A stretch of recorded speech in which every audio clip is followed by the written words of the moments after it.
Hi there, I'm Mabel Jung, and you're watching the World Healthcare Congress Interview Zone. I'm so pleased to have Barbara Parfit here, who heads up the Grameen Caledonian College of Nursing, and I love to check in with Barbara when she's in town in the United States from Bangladesh. Nice to see you, Barbara. Nice to see you too, Mabel. Really nice. There's some exciting news. You've really worked with a lot of girls in Bangladesh to make them certified nurses. This program is about 3 years old, and already you will have how many women, qualified nurses, come into the marketplace in Bangladesh? Well, our first graduation took place in March, and we were delighted to see 38 of our students graduate. And they're all now working in Bangladesh. They all have jobs and they're all making their contribution. But it's not the end of the story for them, because they've just reached diploma level. We want them to become BSc students and get their graduate, final graduation. But the plan is that they'll spend 2 years working in practice, getting experience and building on their knowledge base. Then they'll come back to us and they'll take further studies and get their BSc. So we're keeping them on a chain, so to speak. Absolutely. Very important for their development. And in terms of over the last 3 years, what has improved since you first started the program to when you're going to be graduating these girls? The next group, you mean? Next group. What's improved? Well, I think the most important thing is we now have a stable infrastructure in place. And when you first start a new institution, you have to set everything up from scratch. You know, all of your departments, your policies, your procedures, your HR,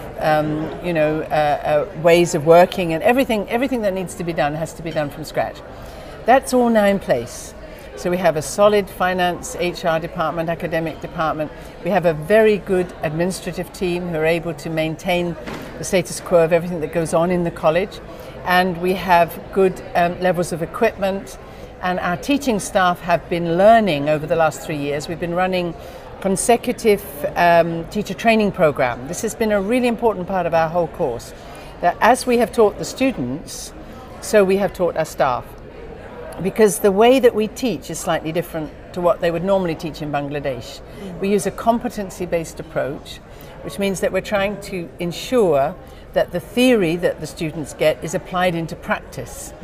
And that's not always easy to do, particularly when you're using a disparate number of different clinical areas. But we use clinical simulation, and we use modern and up-to-date multimedia teaching methodologies. But we have to teach our teachers how to use those. Right. So we've had a stream of volunteers coming from USA, UK, Australia, Spain, various other places. They come in and work alongside our teachers and share their knowledge. Yes. And of course, in turn, learn from us, because it's always a two-way exchange. And from that, we've been able to develop the quality of our teaching and the experience that the students engage with. What are you most encouraged by in your experience there? I'm sure that it's very inspiring to see the number of girls who are so keenly pursuing this goal. But what have you really found encouraging about this whole endeavor? It's kind of funny, really, because the thing that I have found the most encouraging is also the most difficult thing. That is that our students have now become really assertive young women. And they insist on what they want to do and where they want to go. And, you know, sometimes when you actually want them to do one thing and they say, sorry, we're going to do it this way, you think, gosh, we've actually taken these shy village girls and they're now assertive young women who have a clear idea in their own heads about what their futures want to be and about where they want to go.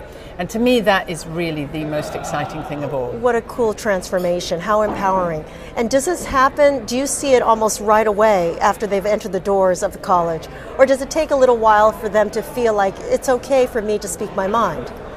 It takes a little while because they have to learn to trust us. Yes. Trust is very important when you live in a society where, as a girl, you don't necessarily have the freedom to say what you want or do what you want, where you've been constrained by the culture and sometimes the religion. Not in every case, of course, because every family is different. But to come into an environment where you are suddenly encouraged to actually have an opinion. We had the most exciting event recently. We actually ran a debate for our third year students, the ones who've just left. And in English, they were able to argue amongst themselves about the credibility of their experience in a private institution compared to a government. Oh. And they were becoming really sort of enthused and very emotional about the whole thing. And I thought, this is amazing. And they're doing this in English. When they came into this college, they couldn't even speak English. Oh, wow. And now they're arguing emotionally about a topic that's really important to them in English. And that's the transformation that takes place. But it does take time. It doesn't happen in a day. Right, right. Well, what does happen is that within 6 months of them coming in, and I think I've said this to you before, within 6 months of them coming in with no experience of using English, of using computers, of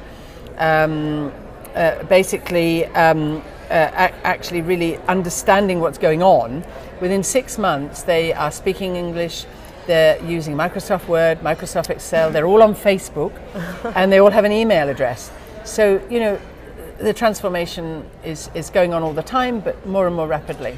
Now, your classes that the classes that you've been able to accept into the school, and then the ones that you're graduating, they've gotten bigger and bigger. Yes. So are we at the point at your college where you might have to turn girls away? We hope we'll never have to turn girls away, but we already do that because we're extremely selective. We only take the cream of the performers. We take the top students because our vision, as you know, is that we're creating leaders for the future. We need young women who have the ability to take on board what the leadership role will be for them in the future. What I've said to my students is, I actually want one of you one day to be the Minister of Health in Bangladesh. Why not? Why not? Why not? I want you to be the future chief nurses, the future in charge of hospitals. To do that, you've got to have a good intellect, but also a good knowledge. So we take the cream of those students. Now, we are going to increase our numbers because we're actually moving into our own building soon.